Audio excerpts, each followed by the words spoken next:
Retomamos este curso bíblico dedicado este año 2025 al Evangelio según San Juan. Está a cargo de quien les habla.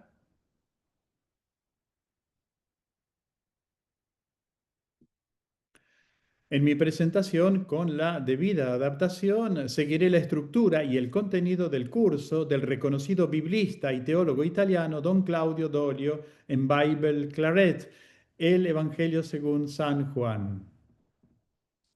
Parte 13. Los 5 retratos del Calvario. Lo vamos a encontrar en Juan capítulo 19, versículos 16 al 42. Y estos son los 5 retratos del Calvario. En primer lugar, la escritura en la cruz. Segundo, la túnica de Jesús. Tercero, la madre y el discípulo. Cuarto, la sed de Jesús. Y en quinto lugar, la sangre y el agua. Dejo de compartir pantalla y voy entonces a lo que nos ocupa. ¿Mm? Perdón, cerrar. Ahí está. Y vamos al texto que nos ocupa. El evangelista Juan dedica una particular atención a la narración de la pasión de Jesús, que, a decir verdad, no deberíamos llamarla así, porque Juan no subraya tanto el aspecto doloroso de la pasión, sino el de la gloria. Ha llegado la hora de Jesús, es el momento en el que el Padre glorifica al Hijo, y por lo tanto el evangelista muestra la gloria de Dios en la hora de Jesús. Es el momento de la muerte, pero es sobre todo para Juan el momento en el que Jesús da la vida, es decir, comunica a la humanidad la vida misma de Dios. Ya hemos hecho alusión a los 5 momentos en que está estructurada la narración de la pasión, según San Juan. Comienza en un jardín y termina en un jardín. Después del arresto de Jesús en el jardín del Getsemaní, tenemos el interrogatorio en la casa de Anás y en el centro el proceso a Jesús en el pretorio de Pilato, compuesto por 7 escenas. Al final, Pilato se rinde, prefiere seguir siendo amigo del César que ser amigo de Jesús. Abandona entonces a Jesús en manos de los judíos y estos acogen a Jesús. Esta es la única vez que se utiliza el verbo acoger con los judíos como sujetos. Pero es un momento trágico porque lo acogen para matarlo. La escena se desplaza del pretorio al Calvario. Juan no relata este desplazamiento, eso que nosotros conocemos como el Vía Crucis. El evangelista dice simplemente: Jesús, cargando sobre sí la cruz, salió de la ciudad para dirigirse al lugar llamado del cráneo, en hebreo Gólgota. Jesús está en el medio. Tiene una posición de relieve junto a otros dos, uno de un lado y otro del otro lado. El evangelista subraya el nombre del lugar. Lo llama con un término que hoy conocemos que es arameo y no hebreo, como dice Juan. Gólgota es una palabra aramea que significa montaña rocosa, que tiene forma de cráneo. En latín, calvario significa cabeza calva. Era una zona de la cual se había quitado la vegetación y en la que quedaban solamente los palos, probablemente árboles, a los cuales se les había cortado las ramas y que servían como soporte sólido para colgar a los condenados a la tortura y al tormento de la cruz. Es así como a ese lugar rocoso y pelado se le llama colina del cráneo, Gólgota o Calvario. Dice Juan 19:17. Jesús salió cargando consigo la cruz.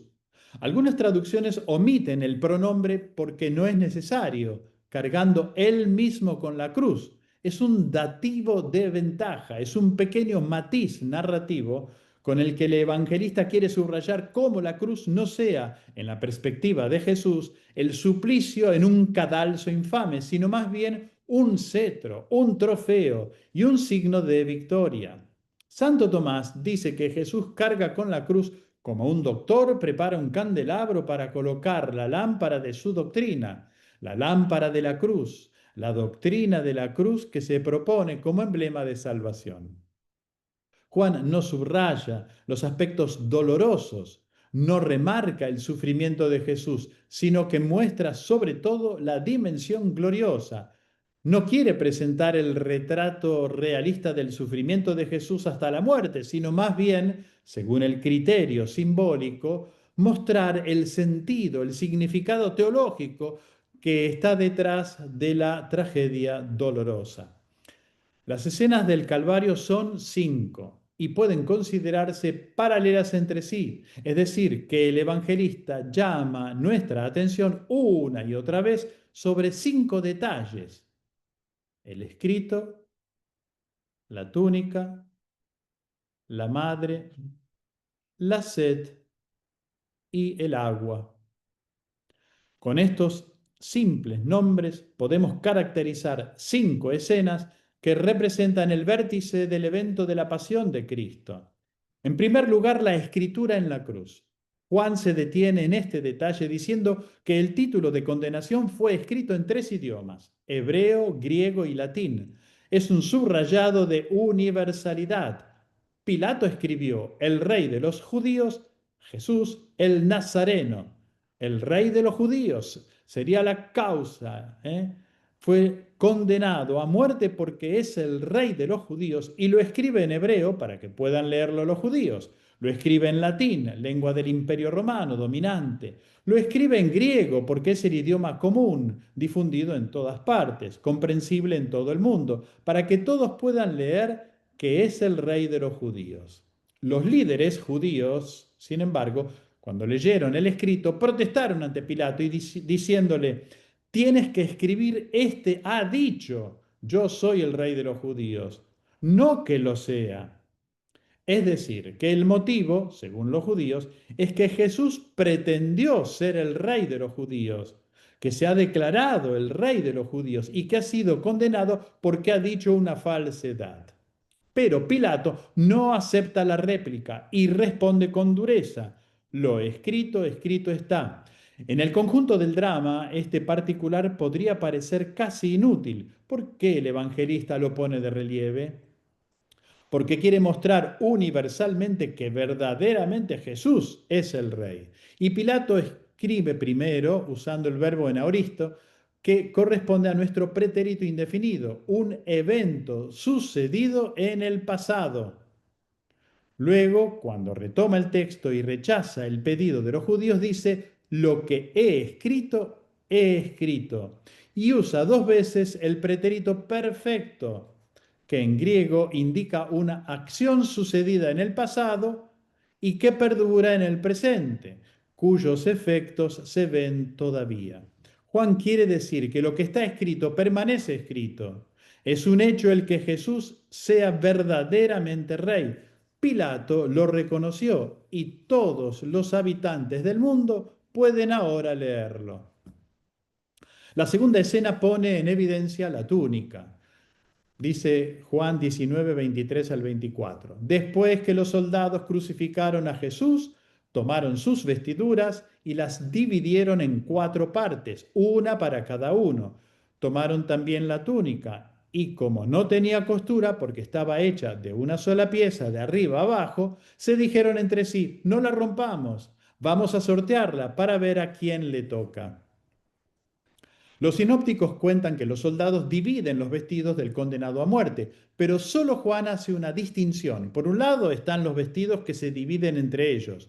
Por el otro, la túnica que los soldados consideran como valiosa, porque no tiene costuras, ya que estaba tejida de una sola pieza, de arriba a abajo. Evidentemente, este es un detalle simbólico. La atención particular que Juan ha reservado a este hábito de Jesús nos impulsa a pensar en su significado. Aquella túnica sin costuras, totalmente unitaria, no es dividida por los soldados. Se dijeron entre sí, no la rompamos. Juan usa el verbo schizo, que da lugar a la primera persona del plural, schizomen, que significa rompamos. No rompamos la túnica, dicen los soldados. No es un verbo apropiado para referirse a una tela. El verbo schizo significa romper, es cindir, cortar, dividir, separar, rasgar. Lo contrario es unir, juntar. Es un verbo importante porque da origen al sustantivo schisma, que significa grieta, división. Cisma se traduce al español. Había justamente una división, un cisma entre los judíos.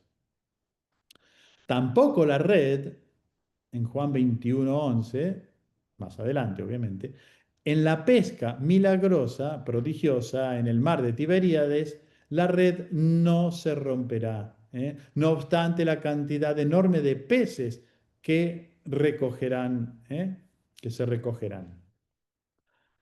Como la red, así también la túnica es símbolo de la unidad de la iglesia. Es la imagen de la unificación del género humano realizada justamente por la muerte de Jesús.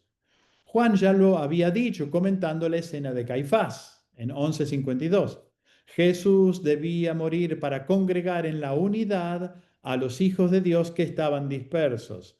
Y el hecho de que los soldados no hayan dividido la túnica y se la hayan jugado a los dados es una alusión a aquella unidad profunda que nada podrá romper ni destruir. La tercera escena presenta a la madre y al discípulo al pie de la cruz. No deberíamos usar nombres propios. No deberíamos decir que estaba María y Juan. Debemos aprender a usar el lenguaje del evangelista. Si no ha usado nombres propios, habrá tenido su motivo. Aunque no comprendamos ese motivo, al menos respetemos, aceptemos su forma de narrar. La madre está presente al pie de la cruz. Jesús se dirige a ella llamándola mujer. Deberíamos volver al principio. La primera señal, el primer signo, el arquetipo de los signos, tuvo lugar en Caná, en presencia de la madre de Jesús. A ella se dirigió Jesús con el título de mujer. De nuevo, la escena se repite al pie de la cruz. Este es un detalle simbólico al que debe prestar atención un lector atento. Lo que en Caná fue un signo profético anticipado, en la cruz se realiza. La madre representa al Israel fiel, al pueblo de la alianza, mientras que el discípulo amado representa al pueblo que nacerá. Es la nueva realidad de los discípulos de Cristo. La madre viene primero, los discípulos vienen después. La madre precedió a Jesús. El discípulo continuará a Jesús. Jesús hace posible la relación entre la madre y el discípulo. Jesús en persona es la unidad, es aquel que une, que hace las paces, une dos en uno. Mujer, ahí tienes a tu hijo. Luego dice al discípulo, ahí tienes a tu madre.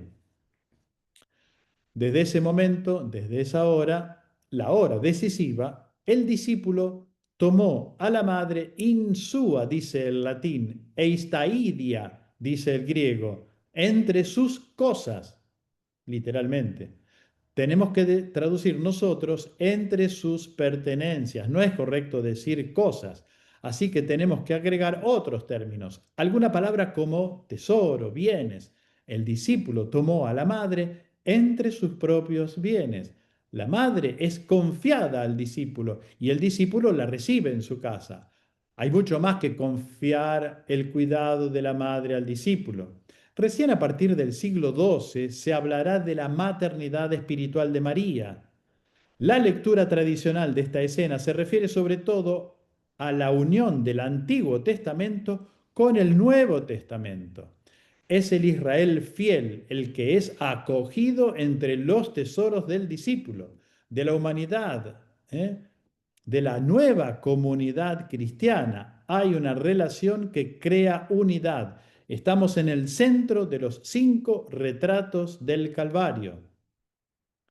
Después del simbolismo de la túnica, la relación entre la madre y el discípulo. Desde lo alto de la cruz, Cristo crea unidad y completa el proyecto de reunir a los hijos de Dios para generar al pueblo de aquellos que se salvan, digamos, al nuevo pueblo de Dios. La cuarta escena que sigue inmediatamente después de entregar la madre al discípulo es la sed. Jesús expresa un deseo, dice, tengo sed. ¿Tiene sed de agua? ¿Es simplemente una necesidad física lo que expresa?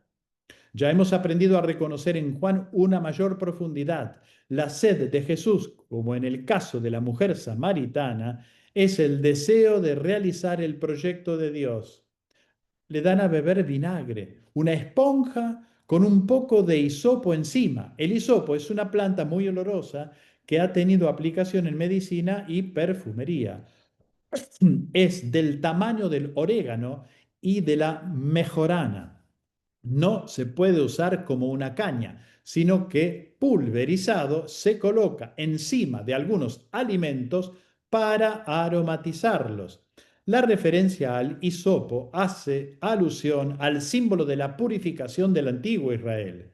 Dice el Salmo 51:9, límpiame con hisopo y seré limpio. Algunas traducciones han interpretado al hisopo en el sentido de una rama de hisopo sobre la que los soldados colocaron la esponja empapada en vinagre. La referencia es más bien simbólica y especial. Jesús no tenía el deseo de beber algo, expresó su deseo de cumplir los designios de Dios. Después de tomar el vinagre, Jesús dice en 19:30, está cumplido, tetelestai. El texto griego de Juan simplemente presenta esta forma verbal. Está en tiempo perfecto del verbo teleo, de donde viene telos, el final. Habiendo amado a los suyos que estaban en el mundo, los amó hasta el fin, eis telos, hasta completar totalmente su obra. Ahora, la última palabra que pronuncia Jesús es se ha cumplido. No simplemente se terminó, sino que Jesús completó el proyecto del Padre hasta el fin. El designio de Dios se ha cumplido totalmente. E inclinando la cabeza, entregó el Espíritu. Esta es una frase muy importante y vital. En griego se usa el verbo paredoken, es el verbo de la tradición. En latín se traduce fielmente como tradidit spiritum. Jesús transmitió al Espíritu. No quiere decir que murió, sino que transfirió al Espíritu a la humanidad. Esta es la entrega de la vida de Dios. Jesús es el revelador, no tanto porque enseña una doctrina sobre Dios, sino porque comunica la vida de Dios. Y es justamente en este momento culmen en el que Jesús da la vida, en que entrega el Espíritu. La quinta escena es lo que el testigo ocular, el discípulo amado, el autor de la narración, ha dicho de haber visto con sus propios ojos. Un soldado traspasó el costado de Jesús y de allí salió sangre y agua. Esa agua del costado de Jesús es el símbolo del Espíritu Santo. Él había prometido que habría dado agua viva, que de su costado fluirían ríos de agua viva. Ahora esa promesa se cumple.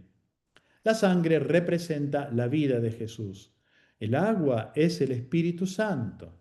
La vida de Jesús está estrechamente unida al Espíritu Santo y de Jesús, nuevo templo, fluye la surgente que da vida a la humanidad. Es por eso que el evangelista interviene en este momento y subraya la importancia de su testimonio.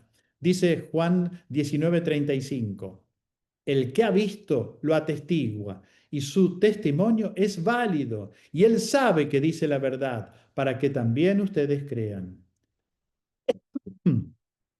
Aquí agrega 2 citas bíblicas que le vinieron a la mente.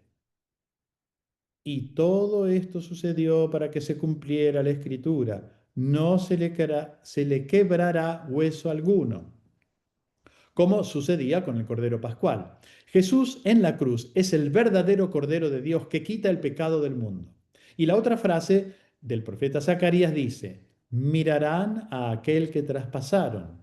Jesús en la cruz fue traspasado y son los espectadores de la pasión, los lectores del Evangelio, como nosotros, que miramos atentamente a Jesús glorificado en la cruz, que está sentado en su trono real, auténtico rey, que miramos al que ha sido traspasado.